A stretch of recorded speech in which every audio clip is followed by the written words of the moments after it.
Hey there everyone, and welcome back to Utility Sports. Today's video is going to be another full first round mock draft here on the channel. We do one of these every single week, so make sure you're subscribed. Also, we have a free Trevor Lawrence Jacksonville Jaguars jersey giveaway going on the channel. All you have to do to be entered for that giveaway is, first of all, be subscribed. Second of all, comment on the video today. That's all you have to do. Two things that are absolutely free to you. Would take no more than 20 seconds of your time to do it, and you could possibly be walking away with a free Trevor Lawrence Jaguars jersey. So without further ado, who's going to be the first pick in the NFL draft? That is, of course, Trevor Lawrence. He is going to be a Jacksonville Jaguar. We wouldn't be giving that jersey away if we weren't certain of it. But at the end of the day, Urban Meyer and the Jacksonville Jaguars are going to build around Trevor Lawrence as their franchise quarterback. Tank for Trevor was very much a real thing, and we see him now going first overall to Jacksonville, and they've got a bright future ahead of them with Lawrence at their quarterback position. So now at pick 2, we got the New York Jets, and I think this is a real key pivot point here in the NFL draft. Joe Douglas and the New York Jets sound like they're not willing to move on from Sam Darnold quite yet until they are finished with their quarterback evaluations. They want to go through the interview process. They want to meet with these guys, really see what they're getting, and spend more time with the film. All things that I completely understand and respect from Joe Douglas. He's not willing to just rush into a decision at that quarterback spot. However, that does mean that is an open selection at this point. It doesn't mean that they have a specific guy that they are targeting yet at this point. I do, however, think it will come down to Zach Wilson on the film. He was the second best quarterback in this class, in my opinion. He's asserted himself over Justin Fields and over Trey Lance in a lot of ways. I think he's got a requisite arm that you need to have for the NFL. He can make throws outside the numbers. He can make throws on the move. I think he's an accurate thrower of the football. I believe he completed about 73% of his balls at BYU this past year. And he's going to be a guy who can come in and hopefully be the franchise quarterback that the New York Jets have been looking for the past 2 decades. Now at pick 3, we've got the Miami Dolphins as we stay in the AFC East here. And this is a team that has been really in a lot of different ways in our mock draft. They've had a lot of different opportunities to improve their football team. One way could have been looking at Penei Sewell here. Also, there's some other great wide receivers on the board. And I am actually going to opt for them going with Jalen Waddle at this point. This is the highest we've seen Jalen Waddle go in any of our mock drafts. And no, I'm not saying he's been the most productive wide receiver in college, but I think that his speed, athleticism, dynamism as an offensive player is going to make teams really think twice about taking a wide receiver ahead of him. Look at last year. The Raiders took Henry Ruggs over Jerry Jeudy, CeeDee Lamb, Justin Jefferson, Jalen Reagor, and so on. Now, I'm not saying that that's necessarily the right decision that they made, but the decision they made was based off the combine, the speed that he showed at Alabama. Henry Ruggs was an absolute burner. Jalen Waddle is a burner as well, and I think that could play him up boards quite a bit. Miami needs a speedster out wide, and I think Jalen Waddle would be a really good fit there in Miami, albeit a little high here at pick 3, but I think it is a real possibility. At pick 4, we got the Atlanta Falcons, and they're a team, they're kind of in a tough situation here. They've kind of got a mix of young and old. Matt Ryan, Julio Jones, I don't know if they're going to be with the franchise for very long, but it doesn't sound like they want to move on from them quite yet. So it's going to be about trying to figure out ways to improve this team long-term, while you also have some nice pieces in place that are going to help you maybe win some games this next year. And that is going to be Trey Lance out of NDSU. I think that they're going to focus on developing that quarterback, getting someone who's mobile, can move, and I think that's going to fit in really well with Arthur Smith. We saw what he's done with Ryan Tannehill, a former wide receiver. He's an athletic quarterback. Trey Lance, another athletic quarterback. He can come in, throw on the move. We only had 1 year of him really seeing him play for NDSU, and that was as a 19-year-old. There's a lot of potential here for Trey Lance and the Atlanta Falcons. I think that this pairing makes a lot of sense. You give the kid some time to adjust to the NFL, and in turn, you would get a good return on investment once he does start playing for you. At pick 5, we got the Cincinnati Bengals here, and they're another team that, maybe they're looking really hard at that wide receiver position. Jamar Chase is here, a former teammate of Joe Burrow at LSU. However, I don't think that they go that way with how the board's fallen. I think that they do ultimately go Penei Sewell if the board does fall this way. They badly need offensive tackle play. Now, Penei Sewell, he's not the best pass blocking tackle in the class, but he is far and away the best run blocking tackle in the class. They just did extended Joe Mixon last year. They're going to help Joe Mixon a lot with this draft selection, and Penei Sewell will still be a pass block upgrade over Bobby Hart. Probably move Jonah Williams over to right tackle. Penei Sewell plays left tackle for them. I really like this for the Cincinnati Bengals. You have two solid tackles now at this point, one of them with high-end potential in Penei Sewell. We're talking multi-time All-Pro potential there at that left tackle position for Penei Sewell. And I think that this is a home run selection for the Cincinnati Bengals. I know that they'd want to look at that wide receiver position, but with the way that the board fell for them, they had to take advantage of it and grab Penei Sewell at pick 5. Now at pick 6, we got the Philadelphia Eagles. And I think that this one is pretty clear. They are going to opt for Devontae Smith out of Alabama, the second Alabama wide receiver off the board in the top 6. And my reasoning for why they go with him over Jamar Chase is based off of recent production. I think that Devontae Smith's Heisman year is going to elevate him over Jamar Chase, who did not play this past year. I think Jamar Chase is the better player myself. I think he's actually the second best player in the class. When I really look at him, I think his ability to create separation off the line is unmatched in this class, but Devontae Smith's also a very good wide receiver. He's my number 2 wide receiver in the class. I think he would be a great selection for the Philadelphia Eagles. Is Jalen Hurts their guy? I don't know about that, but Devontae Smith will go a long way in helping whoever their franchise guy is there in Philadelphia. Now at pick 7, we have the Detroit Lions, and they're another team where I don't really know what they're going to have out wide. You know, maybe they're looking Jamar Chase here as well. I think there's a lot of teams that would maybe have Jamar Chase as their second best fit on the board. However, they're going to opt to go Justin Fields in this situation. I think that they look at Jared Goff as a bridge QB, and if he plays well with not a lot around him, maybe they can sell him off and get a low-end asset back for him. And if he plays really well, maybe you get a high-end asset back for him.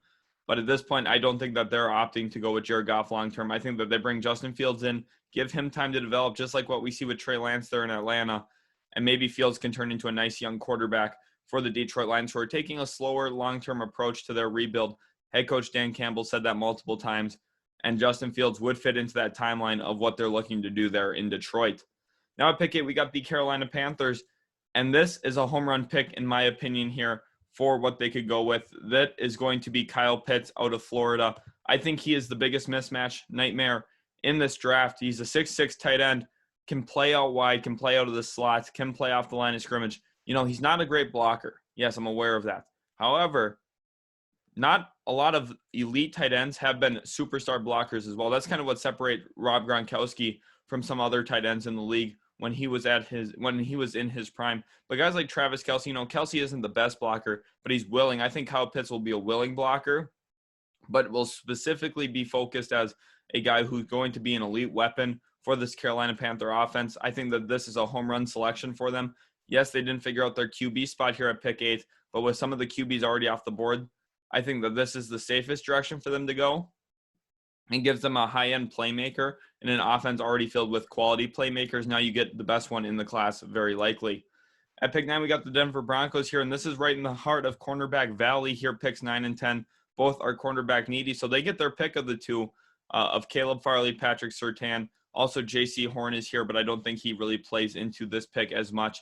I think that they actually opt for Caleb Farley out of Virginia Tech. I think he's got a little bit higher potential than Patrick Surtain. He hasn't been playing the position very long, was an opt-out. We didn't get to see Farley at all this year, but I think that he's a guy who can play very, very well at that cornerback position. That defense needs a little bit of retooling. Von Miller's not going to be back. A.J. Boye got released. They need to make some moves there on that defense, and I think Caleb Farley is the first of many acquisitions for that defense in a move to get younger, more athletic, and better on that side of the football, and I think Caleb Farley is a great selection here for the Denver Broncos. Now at pick 10, we got the Dallas Cowboys. And like I said right here, this has to be a cornerback pick. I can maybe see them looking long and hard at Rashawn Slater to get a young offensive tackle in there. However, with Patrick Surtain on the board, he is the top cornerback available. And I think there's a little bit of a drop-off after him. They have to go him. They're going to have two Alabama corners in Trayvon Diggs and Patrick Surtain on the outside now. I think that this is the right move for the Dallas Cowboys. They really struggled covering this past year. Their secondary play was one of the worst in the league, in my estimation. I think Patrick Surtain coming in gives them a real bolster at that, especially with Dak Prescott probably coming back for them. You're looking at a much improved Dallas Cowboys team in 2021. For the New York Giants now, this board has fallen perfectly for them because we see Jamar Chase still on the board here at pick 11. He is the automatic pick for the New York Giants. This is actually the lowest I think we've had him go in any of our mock drafts. And like I said, it's not necessarily because teams don't want him. It's just looking at it, I don't see the Panthers necessarily going wide receiver. I think the tight end pick in Kyle Pitts is a little bit more sensible. The Lions, they could really look at Jamar Chase. However, a QB is a real need there as well. And the Eagles opted for Devontae Smith. The Bengals we had talked about with Sewell. It's just that Jamar Chase was almost the pick for about 4 or 5 straight picks there. The Giants finally are the team that pulled the trigger on him, bring him into New York, and I think that it is an excellent fit for them. They need a guy who can really create separation off the line of scrimmage. He would go so far and take the Giants to a new height when it comes to helping Daniel Jones as a quarterback in his development. At pick 12, we got the San Francisco 49ers here, and they're a team that badly needs to address that cornerback position. Richard Sherman is not going to be back. I think it's very likely he's either a Las Vegas Raider or a New York Jet at the end of the day. So what player here are they going to really look at? And I think that's J.C. Horn. It might be a slight reach on where they're at. I'm aware of that based on what his true talent is in this class. He's probably not the 12th best player overall. I think there's some players that are better than him overall still on the board at this point. Watch for the 49ers to maybe be aggressive in moving down. We are not doing trade downs in this mock draft here, though. So the 49ers do stick here and grab J.C. Horn at pick 12. Now at pick 13, we got the Los Angeles Chargers, and this pick is clear and obvious. They're going to go with Rashawn Slater out of Northwestern. He is probably the best pass blocking offensive tackle in this class, in my opinion. He can play all of the positions across the offensive line. He's played offensive tackles, kicked into guard when he's needed to. He's a very versatile offensive lineman. He'll fit perfectly there in Los Angeles. There's some concerns about his short arms. I don't think that is as much of a concern. When you put the tape on and really watch his production as a tackle there at Northwestern, he has been great, and the Chargers are the perfect fit for him in their pursuit of protecting Justin Herbert and really improving this football team overall. At pick 14, we got the Minnesota Vikings, and they're also going to be looking to stay along that offensive line. Interior offensive line is a big need, but I think they're looking for someone who's a little versatile, and that is Elijah Vera Tucker out of USC. He, like Rashawn Slater, has played inside, he's played outside, he's played all over the place along the offensive line. And he's a perfect fit for Minnesota because, one, he could play left tackle if they asked him to. He could play right tackle, or he could play either guard position. He's that versatile. I think he could come in. You could give both Ezra Cleveland and him some run at left tackle. See which one you really prefer to be protecting Kirk Cousins. He's a good run blocker. He's going to come in out of USC and really provide some support to that Minnesota Vikings offensive line. This is a struggle point for them for the last 6-7 years or so now at this point. The Vikings need to protect their quarterback and help Dalvin Cook in the run game. Elijah Vera Tucker is the selection to do so. At pick 15, we've got the New England Patriots. And with Kyle Pitts off the board, it's hard to see them going really offense at this point. There's a few positions that maybe you could think they'll look maybe wide receiver or reach on Kadarius Toney, a real athlete, someone who's dynamic and electric, or possibly quarterback. Mac Jones is still out there. But I don't see them going with either of those players actually at this point. I think with how the board has fallen, they would be hard-pressed to not select Micah Parsons here. He is a perfect fit for what Bill Belichick likes to do on defense. He's like a young Dante Hightower, but even more athletic. He's a guy who has higher upside. He's a former D-end. He can get after the quarterback. He can pass rush out of that linebacker position, but he's also got great downhill speed. Sure, there's some questions about block shedding for him. Is he going to be as effective in the run game as some of the other linebackers in this class? I'm not sure quite yet if he will be, but Bill Belichick, the New England Patriots, are going to be a great place for him to develop and improve as a linebacker. Expect the New England Patriots to make this pick if the board does fall this way. Now at pick 16, we've got the Arizona Cardinals, and they've consistently been one of the toughest teams to mock here. I think they're right in the middle of the first round, and that is a tough point to be kind of with the talent that goes off in the top 15 picks here. They are kind of at a decision point with what do they want to do, and I'm actually going to opt for Najee Harris this time. I don't think running back is the biggest concern for them, but I think that they're just going to go with the best player that they feel is available at this point. Najee Harris would fit right in. I think the Cardinals more than likely would look to trade down aggressively and get out of pick 16, try and pick up some other assets to really flesh out this roster and add some more talent around Kyler Murray and DeAndre Hopkins. But Najee Harris, if they do stick at 16, is a great selection. He's the top running back in this class, and I don't even believe it's close anymore. He's a good mix of agility, strength as a runner, and he can run after contact. He can force guys to miss tackles, both with his elusiveness and his power. I think he's far and away the best running back in this class, and I think the Cardinals are getting a really good one here at pick 16. At pick 17, now we got the Las Vegas Raiders. And this team, we've been saying it all year long, needs to get better on the defensive side of the football. So how do they do that? Last year, they spent money in free agency on linebacker, especially Corey Littleton. I just don't think it really worked out quite as well. They also really need to badly improve the edge positions, but they've spent first-round picks on the edges in years past. They also extended Max Crosby. They've put some money into there as well.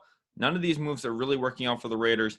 They need to go out and get Jeremiah Owusu-Koramoah. He's the best defensive player left on the board, in my opinion, and he's a true linebacker. He's going to be a guy who can go sideline to sideline. He's great in the run game, got great instincts, and he's going to be, in my opinion, the best linebacker in this class. I think that he could even see himself move up boards a little bit. I wouldn't be surprised if a team, possibly like the New England Patriots, took him over Micah Parsons. He is going to be that good of a linebacker, and I think that the Raiders would be silly to pass on him because of signing Corey Littleton. Let me know in the comments below where you think the Las Vegas Raiders would go if Owusu-Koramoah is on the board. At pick 18, we got the Miami Dolphins here. They grabbed Jalen Waddle at 3, and now it's going to be about grabbing an offensive tackle, protecting Tua Tagovailoa, and that is going to be Christian Darrisaw here out of Virginia Tech, the second Hokie we have off the board here in the top 18.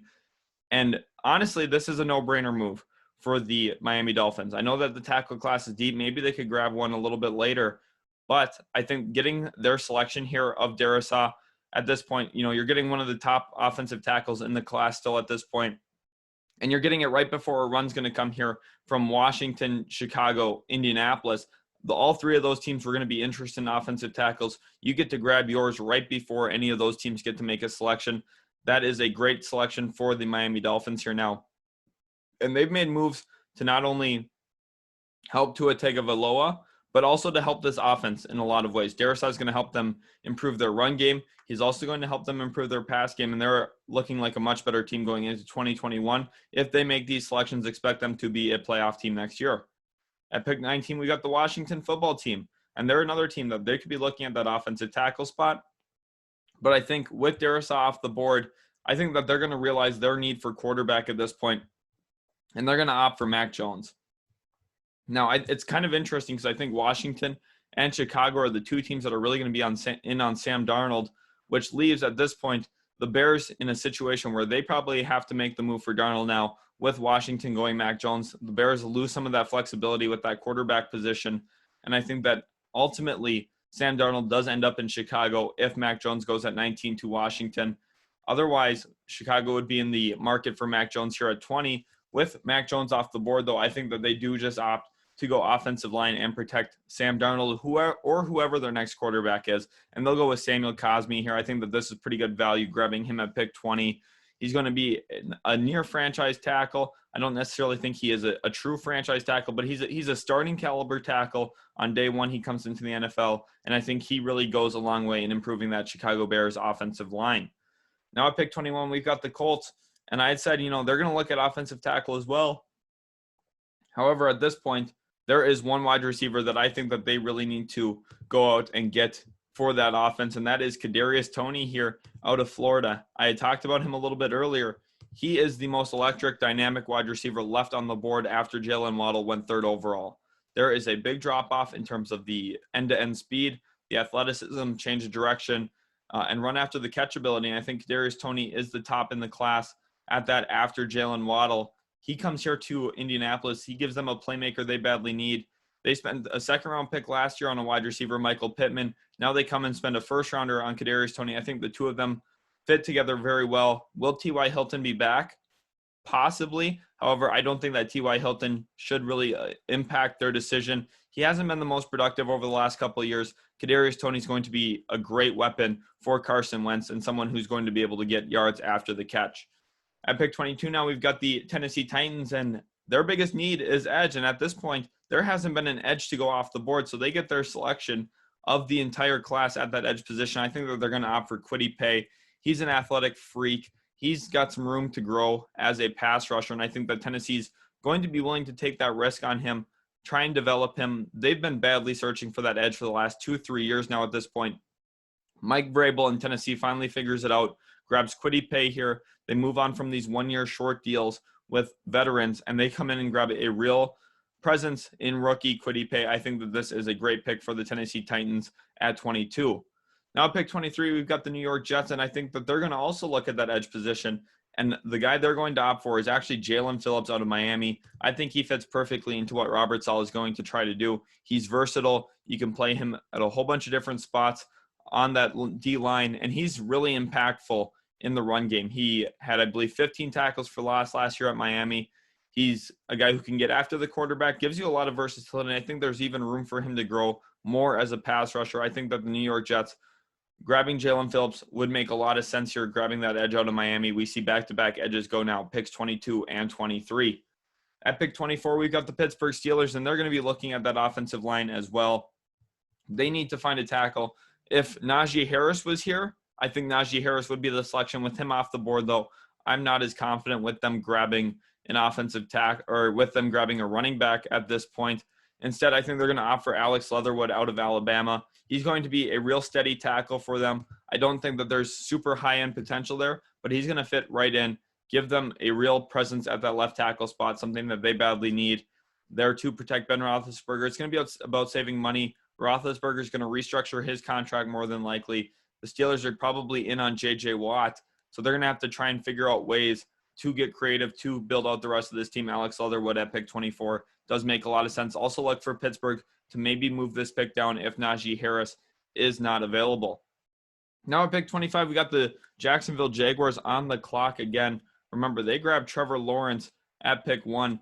So now it's going to be about trying to find ways to really fill out the rest of this roster. The cornerback positions thinned out a little bit. I don't see them going cornerback at pick 25. I think tackle is a real possibility, but there is a real premium on one position here in this draft class, and that is safety. I think Trayvon Merrick is head and shoulders the best safety in this class. I see them going there at this point.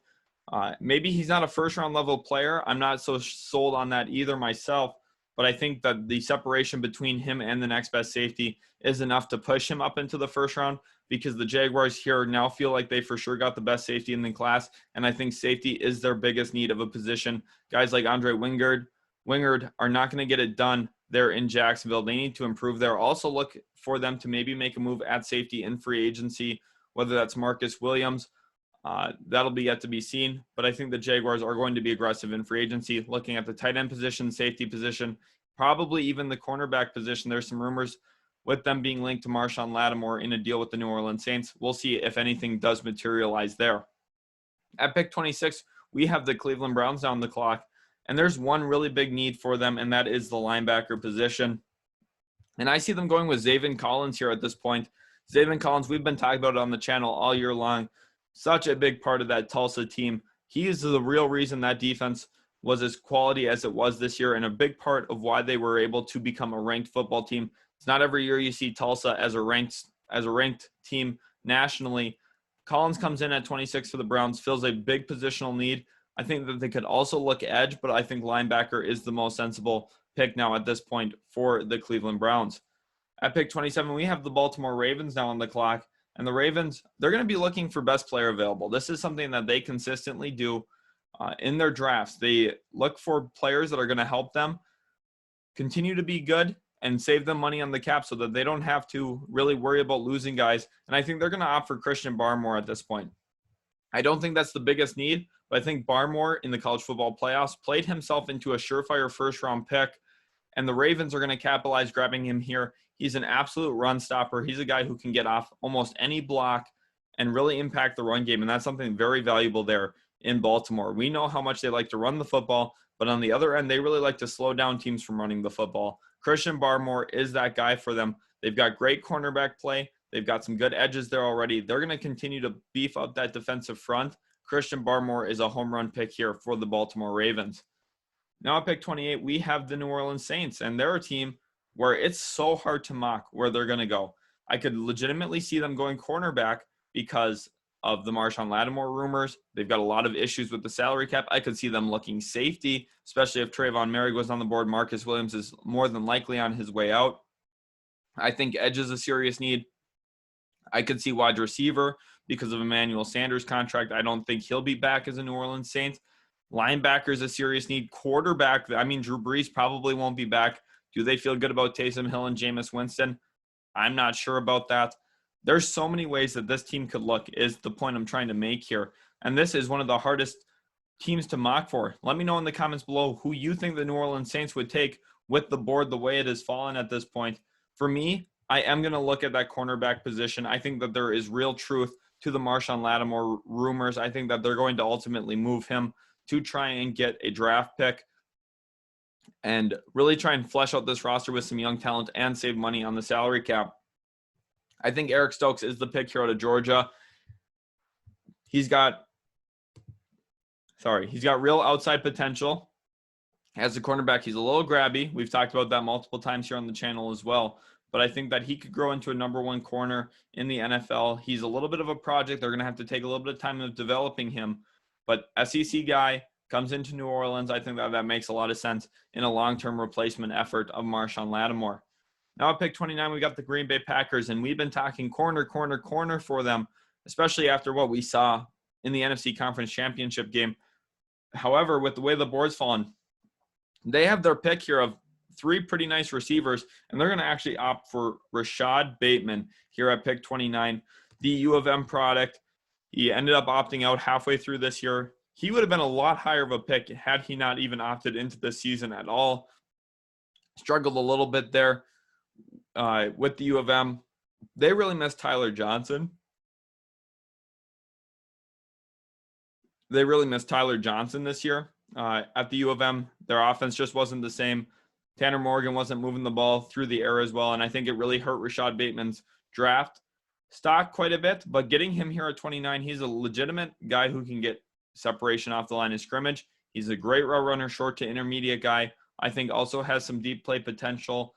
Not a burner, but I think he's got the requisite speed to play the position in the NFL. And I think the Packers grabbing him would be so scary, giving Aaron Rodgers another guy who can create separation off the line of scrimmage. We've seen how great Devontae Adams has been for them. Now, Rashad Bateman's not going to be Devontae Adams, but he's going to be a really great number 2 option for Aaron Rodgers there in Green Bay. At pick 30, we got the Buffalo Bills here, and I think that they're going to look back at that linebacker position. I think that they're saying goodbye to Matt Milano. I would be very surprised if he is back in Buffalo just based off what he's probably going to command in free agency. I think that they take a long, slow look at what they need to do here in Buffalo, and Nick Bolton is going to be the replacement for Matt Milano. They grab him out of the University of Missouri. He's a steady linebacker. He's going to be able to play right next to Tremaine Edmonds in that 3-4. And I think that this is a good grab for the Buffalo Bills in trying to stay where they're at and also take a step forward as a young football team. The Kansas City Chiefs now at pick 31. They're a team as well that they're going to be looking at that wide receiver position. I know some people are going to be screaming offensive line, offensive line, offensive line. Yes, I am aware how important the offensive line is. But at this point, I think that they're realizing that, hey, we were really injured in that Super Bowl. We didn't have 2 of our starting offensive linemen, and 3 if you look at Laurent Duvernay-Tardif, who opted out of the year as a medical professional. They didn't really have their actual offensive line intact at this point. I think that they're more concerned about replacing Sammy Watkins, and that's going to be Terrace Marshall Jr. out of LSU. He gives them a little bit of a different look on their offense, a real red zone threat. I think he builds off of what Tyreek Hill and Travis Kelce are pretty well. Kelce and Hill both are really good at getting the ball from 20 to 20. And now you get a legit guy who can score in the red zone, and you don't really have to scheme him as much. I think Marshall's going to be a guy who can come in, just get his. At LSU, he did the same thing when he was behind Justin Jefferson and Jamar Chase with Joe Burrow. He was very successful there as well. I think the Kansas City Chiefs, he would have a similar impact on their football team as well. And now with the final pick in the first round, we've got the Tampa Bay Buccaneers. And they're going to take a home run type of pick here, someone who has the potential to be a really good grab here at pick 32, and that's Gregory Rousseau out of Miami. I think that they're going to look for long-term replacements to Shaq Barrett and across that defensive line as in an effort to try and save money. And I think that he is the perfect fit for them because they're going to give him some time to develop. I think Bruce Arians is a great head coach. I think that Tampa's got a really good set of coordinators in place as well, especially with Todd Bowles there as their defensive coordinator. Gregory Rousseau, his frame, he's going to fit perfectly into Tampa Bay as an edge there. And his frame with their blitzing is going to be a really nice acquisition piece. He's going to be a problem for other NFL teams Let us know in the comments below which team you thought had a really good NFL mock draft here. I think that there's a lot of teams that are really worth monitoring. Jacksonville Jaguars being one of them, the New York Jets being another. I think that those two teams had really good drafts. I think the Miami Dolphins absolutely killed it as well. You're looking at three teams this year with 2 first-round picks.